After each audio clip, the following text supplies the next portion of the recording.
Complaint ഒന്നും ആവാതെ നമുക്ക് കറക്റ്റായിട്ട് ഫിക്സ് ചെയ്യാൻ പറ്റും. അപ്പോൾ അത് ഫിക്സ് ചെയ്യണമെങ്കിൽ ഇച്ചിരി പാടുണ്ട്. കണക്കിൽ മഹാ ഉഴപ്പിയായി എനിക്ക് കണക്കുകൾ ഒന്നും ശരിയാവുമായിരുന്നില്ല. അതുകൊണ്ട് തന്നെ ഞാൻ ഇതിൻ്റെ ഫിക്സ് ചെയ്യുന്ന വീഡിയോ ഒന്നും എടുത്തിട്ടില്ല.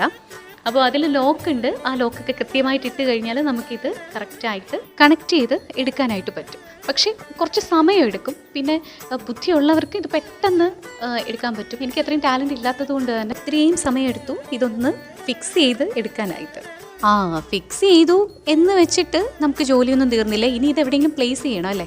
അത് വീടിൻ്റെ സിറ്റ് ഔട്ടിൻ്റെ ഭാഗത്തായിട്ടാണ് ഇതൊന്ന് പ്ലേസ് ചെയ്തത്. പിന്നെ അതിനകത്ത് കുറച്ച് ആൾക്കാരെ നമുക്ക് നിറയ്ക്കണം. അതിലൊരു കുഞ്ഞ് വിളക്ക് വെച്ചിട്ടുണ്ട്. പിന്നെ അതിൻ്റെ തൊട്ടുപുറത്ത് എൻ്റെ സ്റ്റുഡൻ്റ് എനിക്ക് ബർത്ത്ഡേ ഗിഫ്റ്റ് തന്ന ഒരു ഹനുമാനെ വെച്ചിട്ടുണ്ട്. പിന്നെ അതുപോലെ തന്നെ ഏറ്റുമാനൂരപ്പനെ വെച്ചിട്ടുണ്ട്, ഒരു കൃഷ്ണനെ വെച്ചിട്ടുണ്ട്. ഇതെൻ്റെ ബർത്ത്ഡേക്ക് ഞാൻ ആദ്യമായിട്ട് വിളക്ക് കൊളുത്തുന്ന ഒരു കാര്യമാണ്. പിന്നെ ഇത് കഴിഞ്ഞിട്ട് നമ്മൾ നെയ്യാറ്റിൻകര ക്ഷേത്രത്തിലൊക്കെ പോയിട്ടുണ്ടായിരുന്നു. പോയിട്ട് വന്നിട്ട് അവിടെ നിന്ന് ഞാൻ വേറെ കുറച്ച് സാധനങ്ങൾ കൂടി മേടിച്ചു. ആ മിന്നി തിളങ്ങുന്ന കൃഷ്ണനില്ലേ, അത് നെയ്യാറ്റിൻകരയിൽ നിന്ന് മേടിച്ചാണ് കേട്ടോ.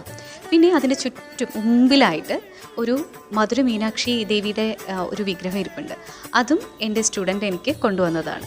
അപ്പോൾ ഇതാണ് ഇപ്പോഴത്തെ നമ്മുടെ പൂജാമന്ത്രം. എല്ലാ ഭഗവാന്മാരും ഇതിനകത്തുണ്ട്.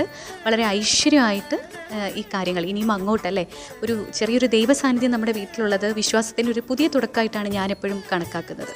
എനിക്കെപ്പോഴും തോന്നിയിട്ടുണ്ടേ, ഒരു വീടിനെ ഏറ്റവും മനോഹരമാക്കുന്നത് അവിടുത്തെ ഫർണിച്ചേഴ്സ് ആണെന്ന് പറയാറുണ്ടല്ലോ.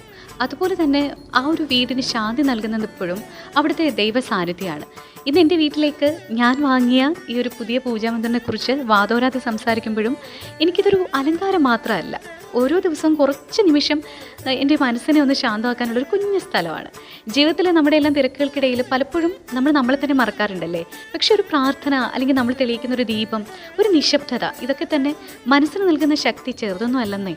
അപ്പോൾ വീട് എത്ര ചെറുതോ ആയിക്കോട്ടെ, പക്ഷേ വിശ്വസിക്കുന്ന ദൈവത്തിന് ഒരു ചെറിയൊരിടം ഉണ്ടാകണം. ആ ഒരു ചെറിയൊരിടത്തിൽ നിന്നാണ് നമുക്ക് ആത്മവിശ്വാസവും സമാധാനവും ഒക്കെ തുടങ്ങുന്നത്. അങ്ങനെ എൻ്റെ വീട്ടിലെ ദൈവസാന്നിധ്യത്തെക്കുറിച്ചുള്ള ഈ ഒരു കുഞ്ഞു വീഡിയോ നിങ്ങൾക്ക് എല്ലാവർക്കും ഇഷ്ടമായെന്ന് വിശ്വസിക്കുന്നു. മറ്റൊരു കോണ്ടന്റുമായി നമുക്ക് കാണാം മറ്റൊരു വീഡിയോയിലൂടെ.